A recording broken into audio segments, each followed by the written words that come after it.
What it is, what it do, cyber world. It is your girl, the one and only Ash Brown, and this is the Ash Brown Uncensored Show. On this program, I talk a little bit about everything. It may be pop culture related, but it's probably Ash Brown related. So you gotta stay tuned to see what I'm gonna talk about. Now, this past week, I had the opportunity to host an award show for a nonprofit sector here in Atlanta, Georgia. And it went really, really well. It went well. It was so nice to get out and about and be in the city. I haven't been here in a while. And it just feels good to be back. It really does.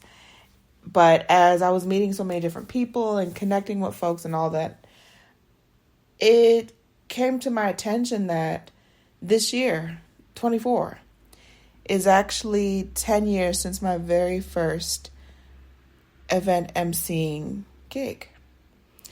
And it's such a full circle moment. So for me to be at this event now where I'm getting a script and I'm talking with the head of H&R and it's just an all around, it's the moment. It was a complete opposite when I did that initial gig over 10 years ago. And just to give you guys a little bit of context, I was hired and there were so many things that I learned from that experience because I was so excited to quote unquote be hired by someone that I didn't get paperwork. There was no contract. So there was nothing binding them to paying me, and there was nothing binding me to doing the actual service. But nonetheless, I was super excited to do it. And it was for someone that I thought was a friend, but that's a whole nother story within itself. And everything that could have gone wrong in that trip went wrong, but that was the only way I was going to learn how to conduct myself as a business versus a friend. And I had to learn it. I had to learn it the hard way, unfortunately. And they had promised to take care of my plane ticket, my lodging, all that stuff. I ended up coming out the pocket, getting myself out there to Texas for a Wounded Warrior project. And then it came about the lodging situation and something happened and they weren't able to book the room. They were overbooked. But if you allotted a certain number of rooms at a hotel, there should not be an issue checking in, huh? Shouldn't be an issue, but nonetheless, I had to learn that lesson as well. Getting my stuff put out of a hotel room that I hadn't fully paid for and was promised to me essentially, but I didn't actually put up for it. Getting my stuff put out of that hotel right before the event is supposed to start was disastrous. It was disastrous. I had to get someone to drive me to the hotel, grab my stuff because they were literally putting it out of the room, and basically host it in someone's car while I host this event where the building refused to turn on the power because the organizer hadn't paid the balance. Like, I cannot make this stuff up, y'all. I'm a creative person. I come up with all kinds of stuff. I cannot, for the life of me, I can't create stories like this because it's just so absolutely absurd to be real. This is real life. And so we don't have any power. There's no lights. There's no microphone. There's no PA system. There's no music. I had invited people locally from Atlanta to come down to Texas to perform for these people. These are soldiers and families and friends and all different type of people in regards to the military were there. And this was an embarrassing situation to be in. Absolutely embarrassing. Halfway through the program, so I have to actually start the program basically yelling at the top of my lungs and hoping that all of the 300 people that are supposed to be in there can hear me in this big room. it was absolutely crazy. I had just gotten my makeup done. I slipped into this beautiful gown, and it was just a whole lot of mess, y'all. It was a whole lot of mess. And ultimately, we got everything done.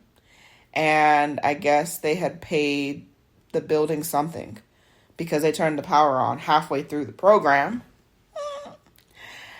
And it was just it was a disastrous event to where if I wasn't the person that I am and who I've become, that situation would have deterred me. That situation would have turned me off to doing events and trusting people and all these things, right? But it didn't. It made me not want to deal with that particular person ever again in any aspect of life. Because not only have you bewildered and completely just, you've pulled the wool over my eyes, everybody else that was out there, you've done that. And I'm not okay with it. And it's not going to happen again with me involved. Absolutely not. And from that point on, I just stopped dealing with that person. But I remember how angry I was. I remember how embarrassing it was. And I made a promise to myself in that moment not to ever allow myself to be taken advantage of. And for people to take my kindness for weakness, good luck to you. Good luck to you. And for me now to go places where they have a script prepared for me, and I'm so super excited to sign my contract and look over the details and make sure everything is what it's supposed to be. It's a beautiful thing. It's a heartwarming thing, and I absolutely love it. I absolutely positively love it. And it is what it is. It is exactly what it is. And I feel blessed. I'm thankful. And I'm looking forward to the future. Point blank period. I am looking forward to great things to come. And it's only up from here. Because that right there, that moment back in 2014, I think it was around September-ish. It was around September or so. And it was a disaster. It was the worst feeling in the world to not have the details, but also not knowing that I needed to get those details. So having went through that, I made it my personal mission not to ever go through that again, not to allow myself to be in that position. So one of the first things that I ask for when people want to book me and book my services, okay, what's the contract looking like? What is going to be expected of me? How long am I going to be needed? What is that going to take? I need to have all the specifics because being new and you're just bright-eyed and bushy-tailed, you can jump into situations and not understand that people see that you're green. They see that you're naive and you don't know what to ask. And they can slowly but surely just pull you into some bull. And you're not going to realize it in time. You're not.